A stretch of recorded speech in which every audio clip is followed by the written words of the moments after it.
한 주의 첫 시간을 옆에 계신 분들 만나고 시작하시니까 행복하십니까?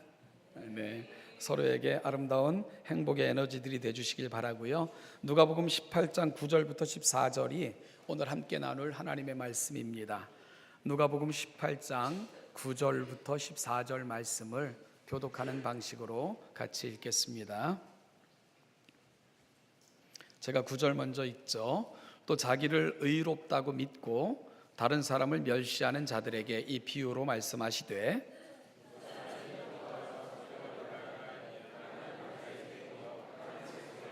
바리새인은 서서 따로 기도하여 이르되 하나님이여 나는 다른 사람들 곧 토색, 불의, 간음을 하는 자들과 같지 아니하고 이 세리와도 같지 아니함을 감사하나이다.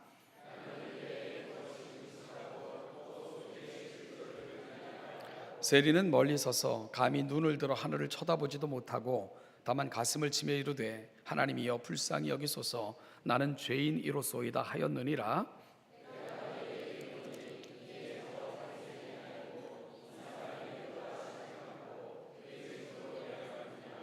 무릇 자기를 높이는 자는 낮아지고 자기를 낮추는 자는 높아지리라 하시니라. 아멘. 오랜만에 다시 누가복음을 펼쳤습니다. 지난 한 달 동안 가정의 달을 우리가 지키면서 이 시대 우리가 회복해야 될 그 가정의 모습이 뭘까? 모든 것에 원리가 담겨져 있는 창조의 질서를 통해 살펴보는 시간을 가졌었고요. 이제 다시금 누가복음 남은 부분들 강해를 계속 해나가도록 그렇게 하겠습니다. 오늘 우리가 읽은 본문이 속해 있는 누가복음 18장에는 두 개의 비유가 등장을 합니다. 하나는 좀 오래 전에 대했기 때문에 조금 희미해질 수 있었을 텐데요. 그 4월 마지막 주에 우리는 누가복음 18장 1절부터 8절 말씀을 통해서 불의한 재판관과 끊임없이 강청하는 한 과부의 비유를 통해서 기도가 무엇인가를 함께 살펴보는 시간을 가졌습니다. 그 비유가 가는 자리는 무조건 열심히 기도해라가 아니라 기도는 하나님과의 동행이고 그분을 초청하는 것이며 따라서 기도는 바로 그 하나님이 우리 편이 되어주시는 사건이다.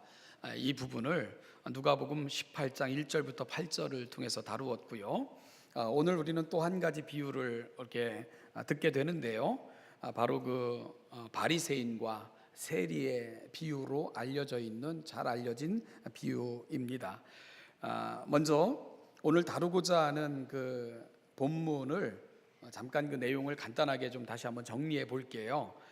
이해하기 쉽기 위해 본문을 전체 구조로 좀 한번 이렇게 구조화시켜 보면, 먼저 구절을 보면 또 자기를 의롭다고 믿고 다른 사람을 멸시하는 자들에게 이 비유로 말씀하시되, 그러면서 이 비유는 누구에게 주신 것인가 하는 것을 누가는 먼저 밝힙니다. 누구에게 주신 겁니까? 자기를 의롭다고 믿고 다른 사람을 멸시하는 자들에게 베푸신 비유다 하는 것을 전제하고 있죠. 그리고 14절 마지막 절 말씀을 보면 이렇게 끝납니다. 이 비유의 결론에 해당하는 부분인데요. 무릇 자기를 높이는 자는 낮아지고 자기를 낮추는 자는 높아지리라. 이것이 이 비유의 결론 부분입니다. 자, 그러면 여러분 그 전체 구조를 이렇게 한번 연결해 보면 9절과 14절을 연결해 보면 이 비유가 어디로 가고 있는 거구나 하는 것들을 우리가 알 수 있게 되는데요. 여러분 결국은 이 비유를 자기를 의롭다고 믿고 다른 사람을 멸시하는 자들에게 주신 비유라면, 자기를 의롭다고 믿는 자는 결론 부분으로 가면 자기를 높이는 자에 해당이 되죠. 그리고 이러한 자의 결국은 낮아지게 된다. 이것이 본문의 비유가 가고 있는 방향성입니다. 그러면 이 비유를 통해 주님께서는 그 듣는 자들에게, 그리고 또 시대를 뛰어넘어 저와 여러분들에게는 어떤 비유, 어떤 메시지를 전달하고 계신 것일까요? 여러분, 오늘 본문의 결론은 이것입니다. 하나님께서 높이시는 인생이 되라. 이것이 본문의 결론입니다. 그리고 이를 위해서는 자기를 낮추는 자가 되라. 여러분, 본문은 그렇게 흘러가고 있는 것입니다. 이것이 이 비유가 가고 있는 가르침의 자리인 것이지요. 주님은 이러한 가르침을 효과적으로 이해시키기 위해 한 비유를 드신 것입니다. 그것이 바로 바리새인과 세리의 기도입니다. 두 사람을 통해 드셨던 그 비유의 내용은 이러하죠. 본 예수님이 베푸신 비유에는 두 사람이 등장을 합니다. 바로 바리새인과 세리입니다. 바리새인은 당시 사회에서 가장 존경받고 존귀하다, 일컬음을 받는 자들의 대명사로 되어 있었던 사람들입니다. 반면에 세리는 동족들로부터 불의함과 그리고 속된 부류로 취급이 되어 손가락질을 당했던 자들의 대명사처럼 여겨졌던 사람들이 세리입니다. 따라서 이 비유에서는 등장하는 인물부터가 매우 극단적인 대조가 이루어지고 있는 셈입니다. 그리고 결론은 또한 더욱 극단적으로 그렇게 나고 있는 것도 볼 수 있고요. 이 두 사람이 기도하기 위해 동시에 성전에 올라갔습니다. 그래서 동시에 올라갔다가 동시에 내려오는 것으로 이 본문의 구조가 흘러가는 것을 보면 아마 공적인 예배의 자리였을 것이다. 우리로 치면 아마 그렇게 이야기될 수 있는 이유가 그것입니다. 그리고 두 사람은 각기 떨어져서 기도를 시작합니다. 두 사람의 기도는 기도하는 모습과 내용에서도 매우 다른 면들을 보여주고 있는데요. 바리새인은 무리들과 조금 떨어진 곳에서 하늘을 우러러보며 두 손을 들고는 마치 그 기도하는 모습을 통해 이런 모습을 드러내고 싶어하는 것 같아요. 나는 하늘을 우러러 한 점 부끄러움이 없습니다. 이런 듯한 태도로 기도를 하는데요. 기도의 내용은 이렇죠. 하나님이여, 나는 다른 사람들 곧 토색, 불의, 간음을 하는 자들과 같지 아니하고 이 세리와도 같지 않음을 감사합니다. 나는 일주일에 2번씩 금식하고요, 또 소득에 정확한 11조를 드립니다. 오늘 본문을 보면 내가 얻은 모든 것들의 정확한 11조를 하나님 앞에 올려드립니다 라는 것이 본문이 갖고 있는 원래적 의미입니다. 반면에 세리의 기도하는 모습과 내용을 보면 이렇습니다. 그는 사람들 속에 있지도 못해요. 그래서 멀찌감치 떨어져서 여러분, 바리새인은 두드러져 보이려고 사람들에게 주목받는 자리에 따로 서서 기도하는 반면 세리는 사람들에게 보이기가 부끄러워서 멀찌감치 따로 서서 기도를 합니다. 하늘을 우러러 얼굴도 들지 못한 채 아마 얼굴을 파묻고 기도했던 것 같아요. 가슴을 치며 이렇게 기도합니다. 하나님이여, 불쌍히 여기소서. 나는 죄인입니다. 내세울 것 없어. 가슴을 치며 탄식이 터져나오는 기도를 세리는 올리고 있는 것입니다. 여러분, 이 모습을 보면서 주님은 이렇게 비유를 마무리하셨습니다. 14절입니다. 내가 너희에게 이르노니 이에 저 바리새인이 아니고 이 사람이 의롭다 하심을 받고 그의 집으로 내려갔느니라. 무릇 자기를 높이는 자는 낮아지고 자기를 낮추는 자는 높아지리라. 여러분, 바리새인은 사람들 속에서 우러러 보이고 싶었지만 예수님의 눈에서는 오히려 그는 벗어나 있는 것 같은 느낌을 우리가 받죠, 그죠? 그래서 예수님은 오히려 세리 곁에 서셔서 그를 감싸 안는 것 같은 모습으로 이 비유의 결론을 내고 계신 거예요. 그래서 저 사람 바리새인이 아니고 이 사람 세리가 의롭다 하심을 받고 돌아갔느니라. 비유를 통해서도 예수님께서는 세리 곁에 서셔서 위로하시는 모습으로 결론을 내고 있는 것입니다. 자, 그럼 다시 이 비유를 앞서 살핀 전체 구조 속에서 다시 한번 살펴볼까요?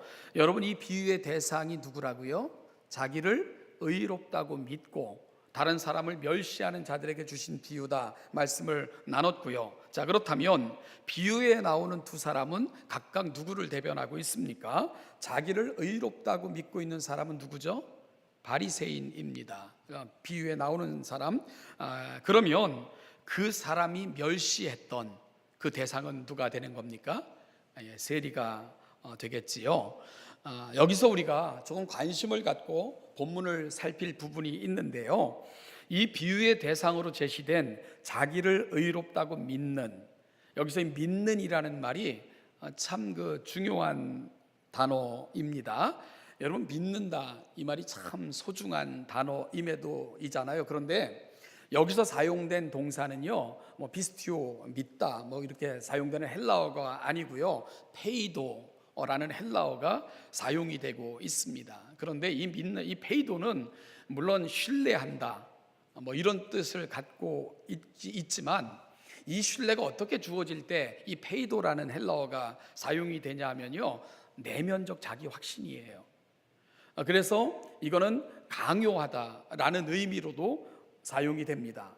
제끼적 의미로 많이 사용되는데, 제끼는 자기 말과 행동이 자기에게 결과되어지는 이런 용법을 헬라어에서는 제기적 용법이라고 이야기를 합니다. 그러니까 이 페이도, 그러니까 자기를 의롭다고 믿는다 해서 믿는 뜻은 자기 스스로가 자기에게 체면을 거는 거예요. 나는 다른 사람들과는 달라, 나는 저 속된 저들과는 나는 다른 사람이야, 체면을 거는 거예요. 나는 저들과는 분명히 다른 차원의 삶을 사는, 나는 의로운 사람이야, 이런 자기 체면을 페이도라고 이야기를 한다는 거죠. 따라서 여러분, 오늘 본문에서 자기를 의롭다게 믿는 사람들은 객관적, 하나님의 눈이 아니라 자기 스스로가 걸린 체면에 걸린 그런 사람으로 오늘 본문은 묘사하고 있는 것입니다. 그런데요, 이런 사람들은 자기 의의를 드러내거나 합리화하기 위해서 늘 사용하는 기자재가 있다는 것입니다. 그게 뭐죠? 다른 사람을 비교하는 거예요. 그러니까 자기보다 비참한 사람들을 늘 들이대면서 그보다 내가 낫잖아, 나는 저렇진 않잖아, 이러면서 상대적 자기 의의를 드러내고자 하는 습성이 있는 사람들, 바로 페이도에 속해 있는 사람들을 성경은 늘 그렇게 제시하고 있는 것을 오늘 보게 됩니다. 오늘 본문에서도 바리새인은 이런 모습을 너무나도 잘 보여주고 있어요. 바리새인은요, 기도하면서도 손을 들고 아마 눈을 뜨고 이렇게 기도했던 것 같아요. 눈을 뜨고 기도한다고 잘못된 것은 아니지만요, 그러면서 두리번거리면서 기도를 했던 것 같아요. 그러다가 한 사람이 눈에 띈 것입니다. 누굽니까? 우리식으로 말하면 저 구석에 얼굴들 들지 못하고 마치 찌그러져 있는 듯 기도하는 한 사람이 눈에 들어온 것입니다. 세리입니다. 그러자 토색, 불의, 간음한 자들, 특히 저 바리새인과 같지 않음을 감사합니다, 이러면서 자기의 의를 드러내고 있는 것이 오늘 비유 속에 등장하고 있는 바로 바리새인의 모습인 것이지요. 여러분, 이 세리, 요즘 젊은 사람들이 이렇게 자주 사용하는 말이 있던데, 의물의 일패, 이런 말이 있습니다.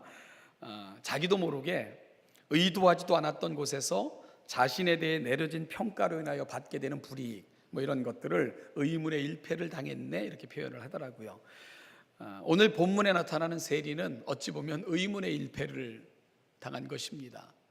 여러분, 성경은 세리가 11조를 안 했다, 금식을 안 했다, 그가 토색을 행, 이런 거 하나도 없어요. 그냥 바리새인은 자기의 의의를 드러내기 위해 그렇게 보이는 한 사람을 찍어가지고는 자기의 의의를 드러내는 방식으로 그를 사용해버리고 만 것입니다. 이것이 바로 자기를 의롭다고 여기는 사람들이 필연적으로 가는 자리입니다. 여러분, 자기가 의롭다고 체면을 거는 사람들은요, 필연적으로 다른 사람을 멸시하는 그런 자리로 가게 되어 있습니다. 이것이 바로 비극입니다. 따라서 자기 스스로를 의롭다고 생각하는 사람들은 상대적 의의를 절대적인 의의로 착각을 하게 되고요, 그러므로 그것이 그 얄팍한 그 잣대가 자신을 높이고 다른 사람을 낮추는 그런 잣대로 사용이 되고 마는 것입니다. 여러분, 이런 태도를 일컫는 말이 뭔지 아십니까? 그것이 바로 교만입니다. 교만은 잘난 척하는 게 아니에요. 교만은 자기 스스로가 모든 판단의 기준이 되어 있는 사람을 말하는 것입니다. 그래서 에덴 동산에서 선악을 알게 하는 나무를 이 나무의 실과를 먹으면 네가 네 인생의 주인이 될 거야. 그리고 그렇게 됐잖아요. 하나님이 모든 인생의 주인이어야 되는데 선악을 알게 하는 나무의 실과를 먹은 아담은 지 인생의 주인 노릇을 자기가 하는 거예요. 바로 그것이 우리가 교만이라고 얘기를 하는 것입니다. 교만은 우리 삶의 자리에서 하나님을 밀쳐내고 내가 그 자리에 앉아 주인 노릇을 하는 겁니다.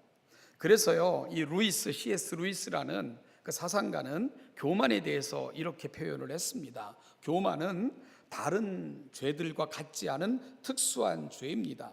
교만은 가장 큰 죄이며 죄의 어머니이며 다른 죄들을 낳는 죄입니다 라고 교만을 설명했습니다. 그러면서 그는 이런 말을 덧붙였는데요, 교만은 다른 사람과 비교하여 그 비교 대상을 발 밑에 놓아야만 만족하는 쾌락의 노예로 만드는 것입니다, 이렇게 얘기를 했어요. 교만은 우리를 노예로 만든다는 거예요. 어떤 노예로 만든다고요? 자기 자신을 높여야지만, 자기 자신이 인정받아야지만 비로소 만족하는, 그러고 또 그 만족도 없는 그런 노예로 만들어가는 그 특수한 죄가 교만이다, 이렇게 표현하고 있는 겁니다. 그래서 성경은 교만은 우상숭배다라고 이야기를 합니다. 왜 그렇죠? 하나님보다 자기를 섬기는 것이기 때문입니다. 그래서 주변에 교만한 사람이 가득하면요, 모든 사람이 비참해집니다. 교만한 사람이 있는 그 주변은 멸시당하기가 쉽기 때문에 그렇습니다. 오늘 본문의 맥락이 그러합니다. 여러분, 성전에 기도하러 올라갔던 한 바리새인을 보십시오. 그의 기도하는 모습, 그의 기도의 내용을 들어보십시오. 그의 기도하는 모습은 다른 이들에게 마치 하나님처럼 보여지고 싶어하는 그런 욕망이 느껴지고 있지 않습니까? 그의 기도의 내용을 보면 여러분, 자기 의의를 다른 사람을 멸시하며 상대적으로 비하시키는 방식으로 자기를 높이고 있잖아요. 가장 나쁜 거예요. 자기의 높음을 다른 사람을 비하하면서 자기의 정당성을 다른 사람을 비난하는 방식으로 세우려고 하는 사람, 여러분 가장 비참한 사람이고요, 그 사람은 가장 자존감이 낮은 인생입니다. 남을 판단하여 정죄할 수 있는 유일한 권한은 하나님이 우리에게 주시지 않았어요. 그것은 오직 하나님께만 속해 있는 권세입니다. 그런데 오늘 본문에서 보여지고 있는 바리새인은 이미 하나님 노릇을 하고 있었던 것입니다. 오늘 우리가 본문을 해석함에 있어서 우리가 주의해야 될 지점이 있습니다. 그것은 여러분, 오늘 바리새인들이 행했다고 고백하는 것들, 이러한 사실들을 정죄하라고 오늘 본문을 주신 것은 아니라는 것을 우리가 이해하고 넘어가야 됩니다. 바리새인들은 자기 자신에 대해서 이렇게 자랑했습니다. 나는 불의, 토색, 간음을 행하지 않습니다. 나는 일에 2번씩 금식하고 또 내가 얻은 모든 소득 중에서 정확한 11조를 드립니다. 여러분, 어찌 보면 저와 여러분들이 가야 될 길입니다. 그렇지 않겠어요? 우리는 빛에 속해 있는 사람들입니다. 우리는 토색하거나 불의를 행하거나 아니면 간음의 죄를 지어서는 결코 안 됩니다. 다른 사람의 것을 강제로 빼앗는 토색, 그런가 하면은 죄와 짝하여 살아가는 불의함, 그런가 하면은 세상에 온갖 추잡하고 더러운 것들이 쏟아져 나오는 간음과 같은 것들, 우리는 결코 행해서는 안 됩니다. 이런 것들과 짝하여 살아가서는 결코 안 됩니다. 저항해야 되고요, 거룩이 최고의 힘이고 내가 이 시대에 추구해야 될 우리 신앙의 목표가 거룩이라는 것을 우리는 한시도 놓쳐서는 안 됩니다. 여러분, 우리가 속된 그리스도인들이 되어서는 결코 안 됩니다. 세상과 짝하여 살아가면서도 아무런 문제 없이 살아가는 그 어리석음을 반복해서는 결코 안 됩니다. 그리스도인들의 최고의 능력은 거룩이라는 사실을 확인하고 또 확인해야 됩니다. 그런 면에서 오늘 바리새인들이 보여줬던 삶의 모습은 저와 여러분들이 흠모해야 될 모습인 것 맞습니다. 그런가 하면 바리새인은 정확한 소득의 11조를 하나님 앞에 올려 드린 사람입니다. 여러분, 11조는 내 인생이 하나님께 속해 있음을 고백하는 가장 그 눈에 보이는 확실한 고백으로 성경은 항상 제시하고 있는 것 아닙니까? 따라서 오늘 어찌 보면 바리새인의 고백은 현대를 살아가는 우리가 소망하며 간절히 구하며 우리 삶의 열망이 되어야만 되는 그러한 내용들인 것이 분명합니다.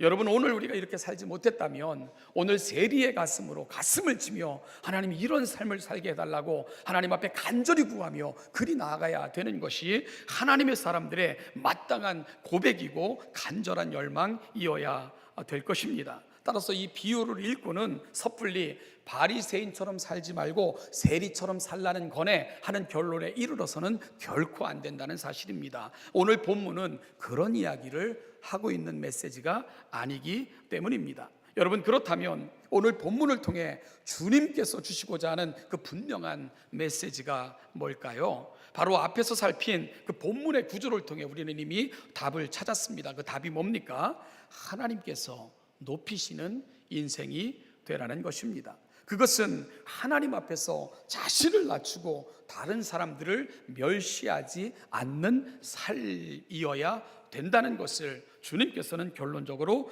제시하셨습니다. 여러분, 오늘 본문에서 바리새인이 보였던 안타까움은 바로 거기에 있는 거예요. 바리새인이 하나님께 올려드렸던 기도, 그리고 그가 삶의 자리에서 하나님께 보여드렸던 헌신, 이런 것들이 늘 그가 연구했다고 하는 율법의 정신 속에서 행하여졌고 그 율법이 어디로 흘러가고 있는가를 그가 붙들었다면 그는 하나님 앞에서 매우 높임을 받는 그런 인생이 되었을 것입니다. 그런데 안타깝게도 바리새인에게서는 그런 고백이 사라지고 만 거죠. 그 놀라운 것들이 자기 잘남으로 갔기 때문에 오늘 바리새인은 주님으로부터 책망을 받을 수밖에 없었던 것입니다.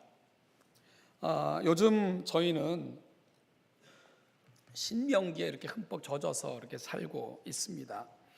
저는 수요 예배 때도 제게 설교의 시간이 주어질 때마다 신명기를 강의하고 있고요. 또한 요즘 우리가 큐티로 사용하는 교재가 본문으로 하고 있는 것도 신명기입니다. 여러분 아시죠? 신명기는 율법을 다시 설명하다, 그런 뜻을 갖고 있죠. 가나안 땅 입성을 앞에 두고 있는 이스라엘 백성들, 어찌 보면 출애굽 2세대들을 향한 모세의 가르침이고 설교를 모아놓은 책입니다. 모세는 가나안 땅에 들어가서 살아야 할 삶을 소개하면서 그 일일이 하나하나를 항목으로 점검을 합니다.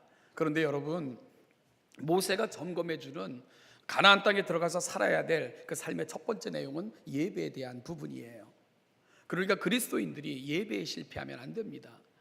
여러분, 예배에 실패하는 건 모든 것에 실패하는 것과 같은 의미이기 때문입니다. 그리고는 항목으로 주어지는데 11조에 대한 규례들, 절기에 대한 규례들, 이런 것들이 가장 먼저 소개되어지는 구조로 가나안 땅에 들어가서 행해야 될 항목들을 모세는 하나하나 점검해 주지요. 여러분, 그 중에서도 우리는 첫 번째로 예배에 대한 부분들, 11조에 대한 부분들을 지금까지 살펴봤습니다. 여러분, 이와 같은 항목들을 살피면서 하나님은 왜 예배로 그리고 11조를 갖고 나오라고 요청을 하고 있는 것일까? 그 부분을 우리가 나눴지 않습니까? 여러분, 그것이 뭐죠? 그것을 요청하시는 하나님의 본심이 무엇이라고 우리가 말씀을 나눴습니까? 예배에 대한 부분, 11조에 대한 부분, 절기를 지키는 부분들, 이것은 내 백성이 은혜를 놓치지 않고 은혜 가운데 살아 은혜 가운데 호흡하기를 소망하시는 하나님의 간절함이라고 설명을 드렸습니다. 하나님께서 곁에 두고 싶으신 거예요. 따라서 하나님과 교제하는 가운데 하나님의 인격을 전수받고 우리가 살아가는 모든 삶의 자리, 그것이 재판관이든 그것이 내가 살아가는 다양한 삶의 자리에 속해 있든지 그 내가 받은 은혜가 흘러 삶의 내용이 되기를 바라는 그 간절함이 하나님께서는 이와 같은 것을 요청하고 계시다고 모세는 설명했습니다. 그리고 11조, 여러분, 그것이 갖는 의미를 모세는 어떻게 설명하고 있습니까? 나눔입니다. 나눔. 하나님은 우리가 드린 헌금을 가져가시지 않아요. 그것을 통해서 분깃이 없는 레위인들이 분깃을 얻게 하시고 고아와 과부와 나그네 된 자들이 그 11조를 통해서 이 땅에서 함께 부요함을 누리며 함께 하나님의 은혜를 누리며 살기를 소망하시며 하나님은 11조를 요청하신 것입니다. 따라서 이와 같은 것들을 통해 예배도 그렇고 11조도 그렇고 절기도 그렇고 흘러가는 마땅한 자리가 있다는 것을 우리가 계속해서 강조했습니다. 그것이 뭡니까? 하나님의 은혜를 간직하고 그 은혜가 더불어 살아가는 사람들에게 흘러가게 하라. 이것이 예배의 정신입니다. 여러분, 이것이 11조의 정신입니다. 이것이 절기를 명하셨던 하나님의 마음입니다. 내 백성을 향한 하나님의 기대이고 소망인 것을 우리는 결코 놓치면 안 된다는 거예요. 예배는 의식이 아니에요. 여러분, 11조는요 하나님 앞에 드리는 세금이 아닙니다.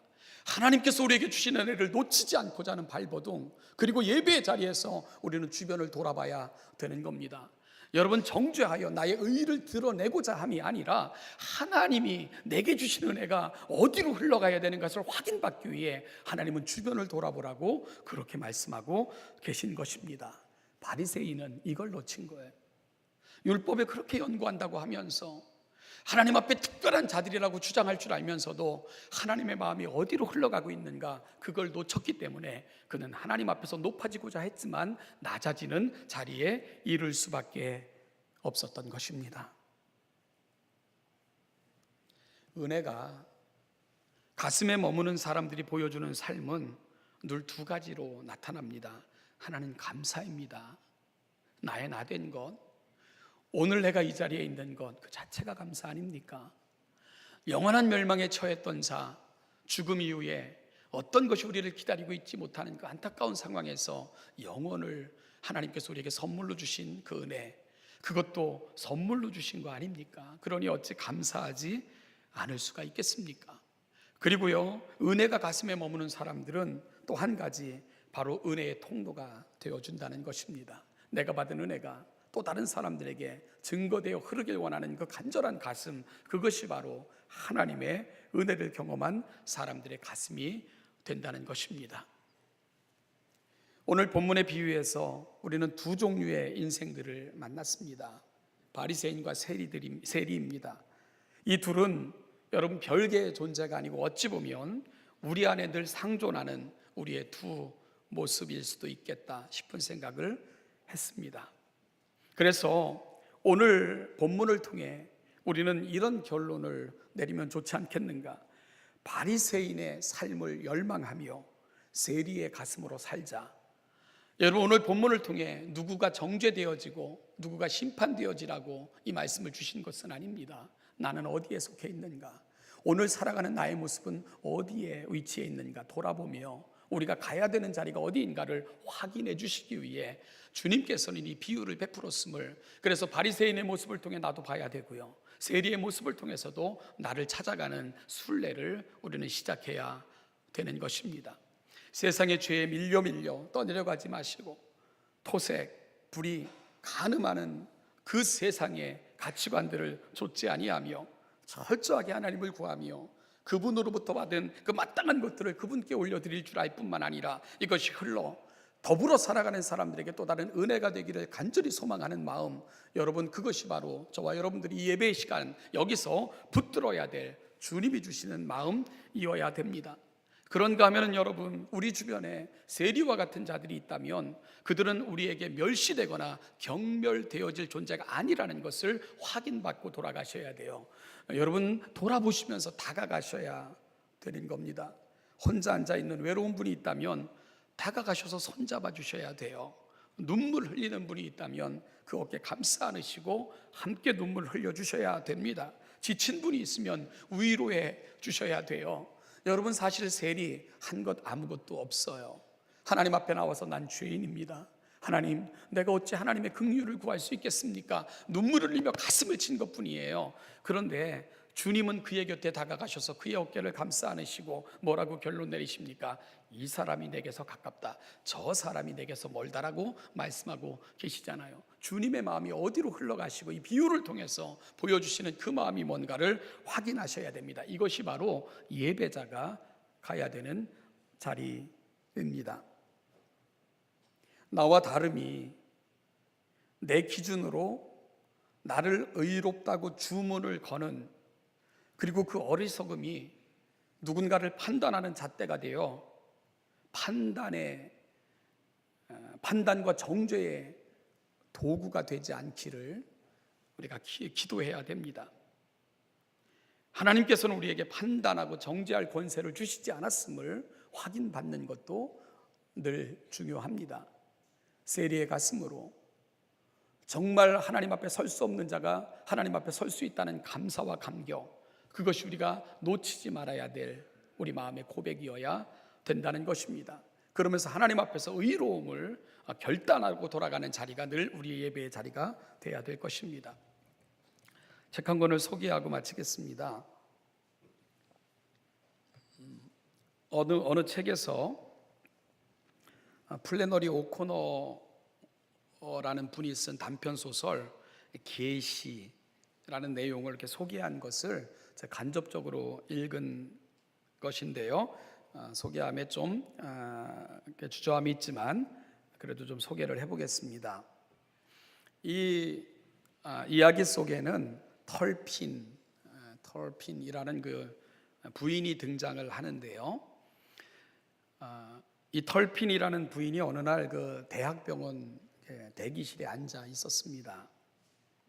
그러면서 자기 순서를 기다리면서 주변을 둘러봤어요.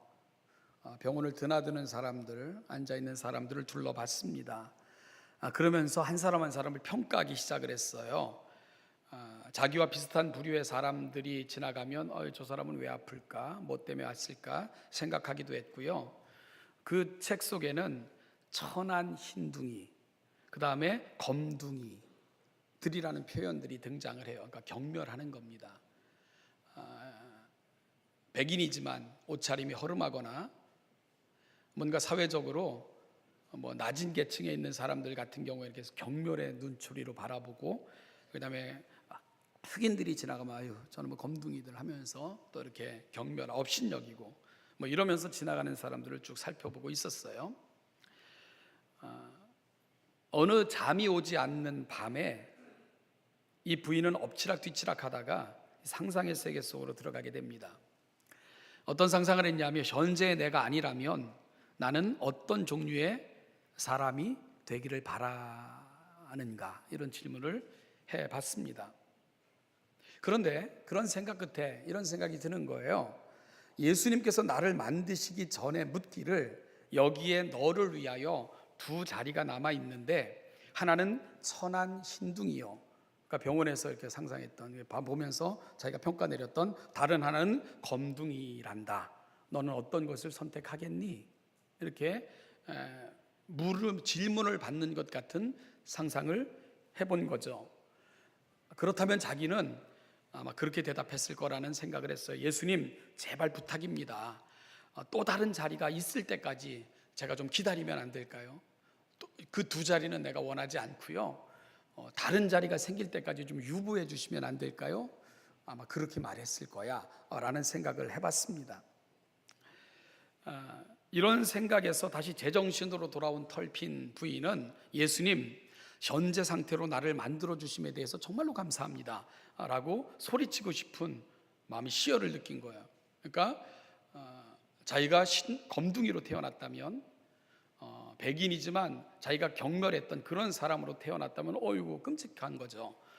그래서 어이구 지금 상태가 너무 감사하네라고 소리치고 싶었던 것입니다. 어느 늦은 오후였습니다. 그녀는 농장으로 돌아와서 늘 그랬던 것처럼 허드렛 일을 하기 시작을 했습니다. 그런데 갑작스레 그 노을이 지는 하늘에서 이렇게 환상이 하나 보인 거예요. 그런데 그 환상 속에는 황혼 속에 땅과 하늘을 가로지르는 다리가 이렇게 보여지었습니다. 그리고 그 다리 위로 수많은 무리가 땅에서 하늘을 향해 올라가고 있었습니다. 놀랍게도 그녀가 얼마 전에 병원 대기실에 앉아 경멸하였던 온갖 종류의 사람들이 그 다리를 통해 하늘로 올라가고 있었던 것입니다. 여러분, 생전 처음으로 깨끗한 이제 주님께서 입혀주신 옷을 입었겠죠. 천한 정말 그 신둥이들이라고 여겼던 사람들이 그 무리 앞에 서 있었고요. 그리고 검둥이들이라고 멸시했던 사람들이 펄쩍펄쩍 개구리처럼 뛰면서 환희의 찬송을 부르면서 그 길을 올라가고 있었습니다.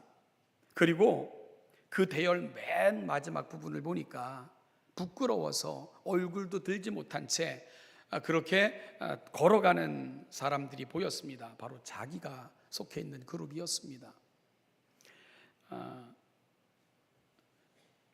이 환상을 보면서 덜핀 부인은 충격을 받았습니다. 그리고는 나중된 자가 먼저 되고 먼저 된 자가 나중된다는 말씀이 떠올랐고요. 지금까지 자기가 자랑했던 것들이 얼마나 누더기와 같은 것들을 깨닫게 되었다. 이 환상은 주님이 나와 같은 어리석은 삶을 살아가는 사람들에게 보여줬던 계시와 같았다. 내용이 그런 이야기입니다. 그래서 계시예요. 그 단편 소설의 이름이. 사랑하는 여러분, 나도 내가 내 인생의 주인이 아닙니다. 그래서 나도 내가 판단해서는 안 됩니다. 나도 내 인생의 주인이 아닌데 어찌 내가 다른 사람의 인생을 판단할 수 있겠습니까? 나와 조금 다름, 어찌 보면 나보다 약간의 상황이 어렵다고 해서 내가 어찌 그들을 판단하여 멸시할 수 있고 업신 여길 수 있겠습니까? 여러분, 어찌 우리가 스스로 만든 신념과 가치, 관념에 사로잡혀서 그 속에서 다른 사람을 몰아놓고 판단하는 잣대로 내 어리석은 의의를 주장할 수 있겠습니까? 오늘 이 본문을 통해 우리가 나아가야 되는 자리가 뭡니까? 여러분, 하나님이 높이시는 인생, 하나님이 보실 때 존귀하다 일컬으실 수 있는 인생, 하나님이 보시면서 그 곁에 서셔서 위로하실 수 있는 인생, 오늘 그런 인생들이 되시기를 주님은 간절히 소망하시는 것 아니겠습니까?